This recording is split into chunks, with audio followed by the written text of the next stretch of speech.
sunshine day. We'll be singing our blues away. Well, it's a lovely sunshine day, and we're happy just singing this song.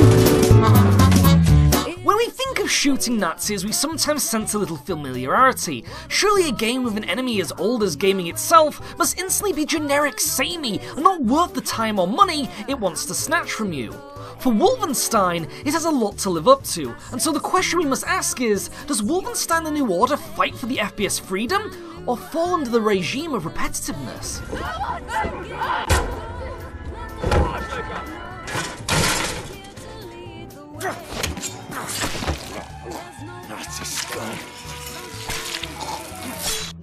After becoming the legendary father of the first-person shooter, and even injecting a list of successful sequels in its past lifespan, we find Wolfenstein once again letting its presence be heard among the shovelware shooters of previous and post-gen games. What we see here is a franchise not only proving that it has the ability to stand with the best, but also making its claim that the old school can always bring a new bag of tricks to a party that has been in such a crowded genre. It's the break of dawn. July 16, 1946. Everything has gone to shit. It's been a number of years since the PS3 installment known as Wolfenstein, but Captain B.J. Blazkowicz, an Allied Forces agent and Nazi ass-kicker, once more dons the mantle of lead role, as he and a number of loyal comrades attempt to finally put a stop to longtime Axis asshole, Wilhelm Strass, aka Death's Head. You? I've seen you before. Oh, I like you. Such a resilient specimen.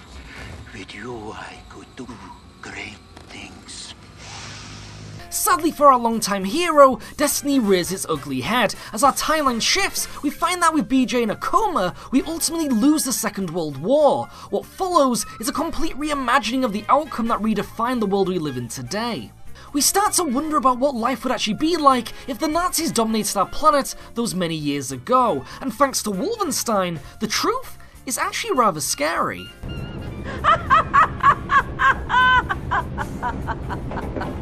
Das ist nur ein Test! Now, unlike previous games in the series, the New Order does the first of many fantastic things right. It gives us an actual plot to care about, a story that evolves from the usual popcorn action fest, and in a way takes hold of its inspiring potential while kicking it into overdrive. Not only is BJ an incredible badass meathead, the true definition of Duke Nukem in the 1940s some could say, but this is a meathead with a heart. For us, this is a complete surprise for such a character, not only because it goes against the cardboard, unrelatable Rambo archetypes of many other games before it, but shows that with just a little passion and a smidge of talent, you can completely turn things around and treat your audience to an adventure they deserve. Zur Hölle mit dir und deinem verdammten Widerstand!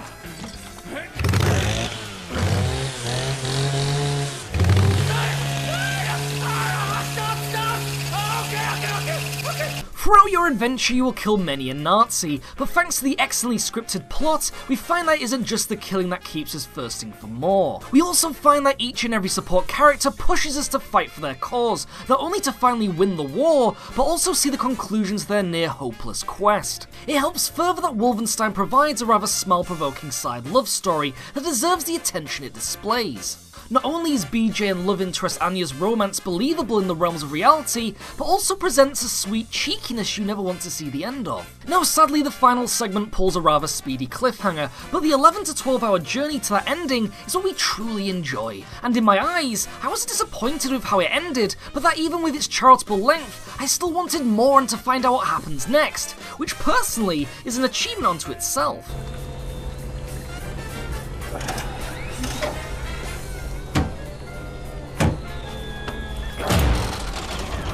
Let's also note that Wolfenstein's story development promotes further replay value from early narrative choices, with a specific character replacing the other in future events, depending on the option that you choose. It also helps that the voice and mocap work for this title is very well executed and complements the experience, so a second run through is a must for inevitable fans. I want this. With you.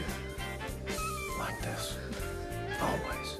Now if we're going to be playing a game about killing the scum of the earth, you're going to need to do it with a little bit of style. Wolfenstein: The New Order presents itself as a fluid and frenetic shooter that plays on the strengths that Developer Machine Games is good at, seeing as key devs worked on the Darkness and critically acclaimed Riddick games. With that being said, you're going to get an excellent serving of gunplay and of course stealth. For now though, let's focus on painting the walls with bullet holes. BJ, through his incredible skill and intuition, is a born and bred badass, not only being able to wield an assortment of weapons from pistols to rifles, but now comes with the ability to dual wield them.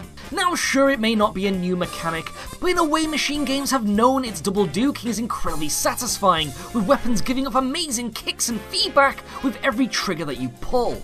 Not only that, but BJ and the player are even given the series' beloved BFG throughout the majority of the game, which is not only used as a clever environment-cutting weapon, but also as a tool in dismemberment that can be upgraded through discovered unlocks the more you progress through the levels. Standard weapons also occasionally get upgraded too, with the assault rifle rocket pods and even ricochet pellets for your shotgun that can even help make the hardest of fights become a little bit more manageable. When it comes to stealth, things can be incredibly fun as well. It should be noted first that levels can be played generally any way you feel like, and so silent knife kills become just as enjoyable as its bullet-fed brother.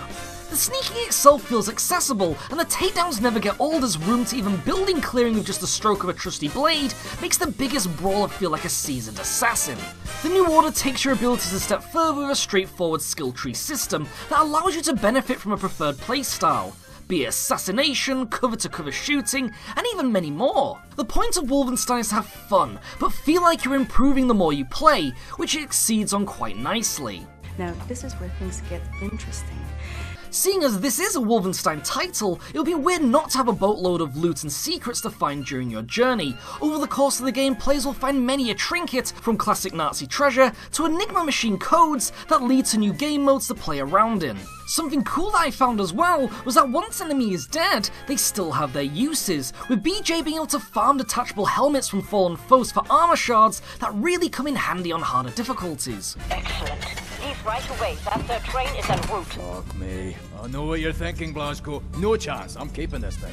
In between main story missions, BJ also has the opportunity to wander the compact but hidden Resistance hideout that not only lets you discover a few cool secrets, but also develops the team further with small heartfelt quests and moments of conversation. Where do you go when you lose consciousness? Why even bother? What?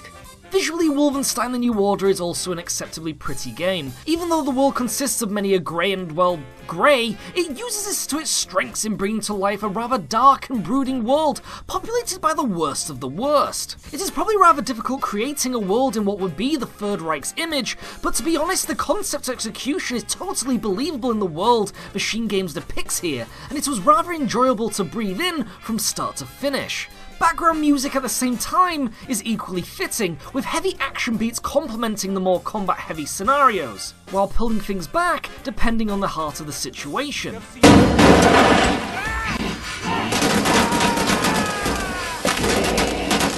Games are never perfect though, and The New Order has its fair share of oddities. Things like weird artifacting when turning the camera, and the occasionally cocaine-filled ragdoll might sour the aesthetic joyness. There was also some rather unusual visual hiccups in one focus level too, but this seemed to vanish after the occasional reload. All in all, Wolfenstein: The New Order is a fantastic dose of a classic franchise that plays just the right cards to feel modern, while also sticking to its roots from so long ago. Along with a proper story, relatable and likeable characters, Wolfenstein once again proves that this is one series in gaming that we can always fall back on when sucky releases get rough.